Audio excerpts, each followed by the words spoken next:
Vamos agora à entrevista do dia com Maria Lídia Flandoli.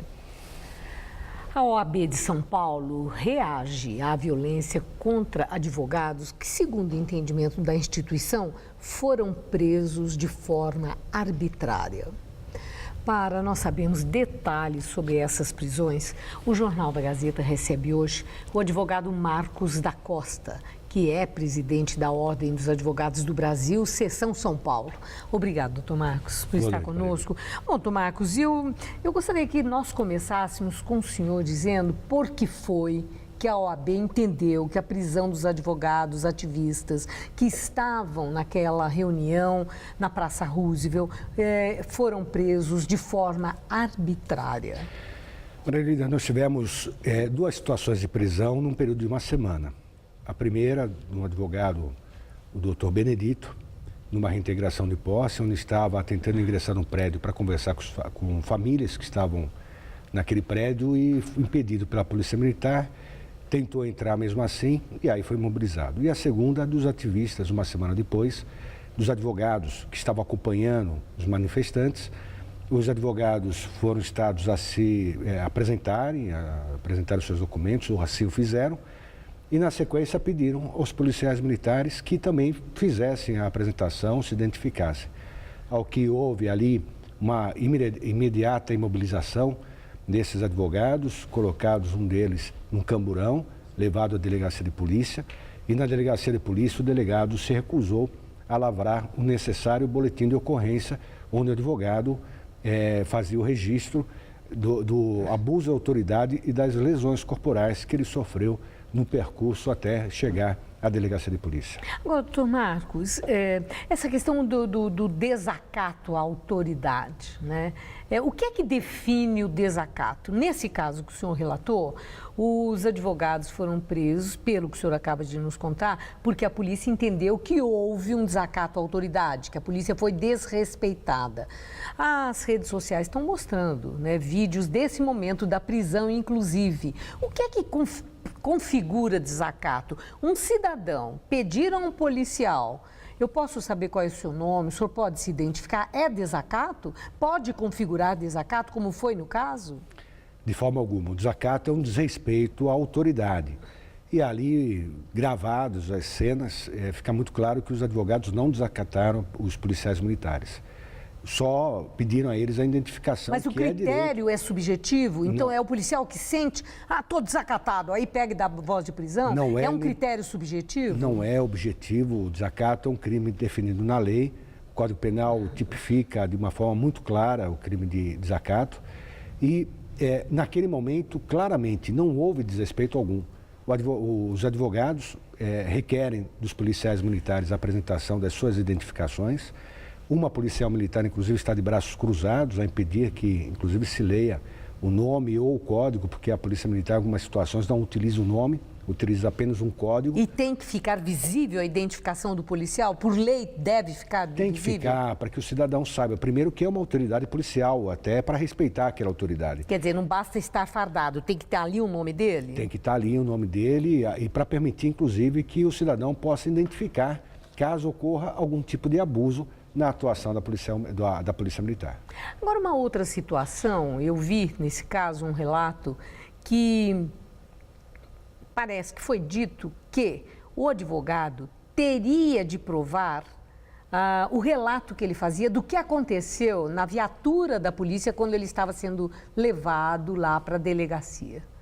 Como é que um cidadão pode provar o que ele está afirmando? Se ele apanhou, se ele foi agredido, ameaçado, como no caso ele relatou que houve ameaça de morte. Se isso aconteceu, como que ele vai provar? É a palavra de um contra o outro, do ponto de vista da defesa, na lei. Como é que se prova isso? Maria Lídia, é pior ainda, porque o próprio delegado se recusou a lavrar o boletim de ocorrência pedido pelo advogado de abuso de autoridade e de lesões corporais. E pode o delegado se recusar a lavrar um boletim de ocorrência formal? De forma alguma, o delegado não pode fazer juízo de valor. Ele está lá numa posição de neutralidade, imparcialidade, ele tem que lavrar o boletim e depois apurar. Como se prova? O advogado, depois de liberado, foi ao Instituto Médico Legal, fez o laudo de corpo de delito. No dia seguinte eu estive com ele, inclusive ele foi outra vez ao médico fazer exames na cabeça, porque ele teria apanhado na cabeça, ele me informou que apanhou na cabeça. Graças a Deus, em relação à cabeça, não ficou nenhum tipo de trauma, só escoriações.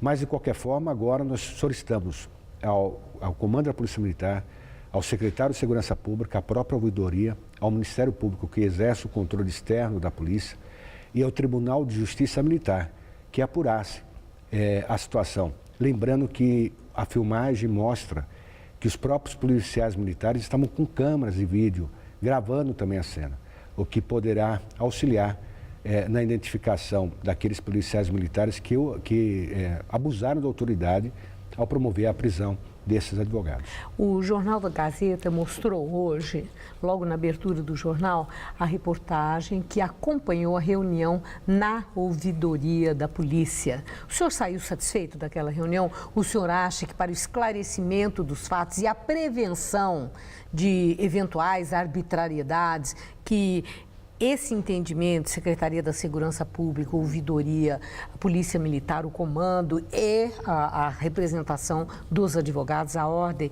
que isso pode oferecer resultado? Eu tenho absoluta segurança de que terá resultados, os policiais serão identificados, processados e punidos.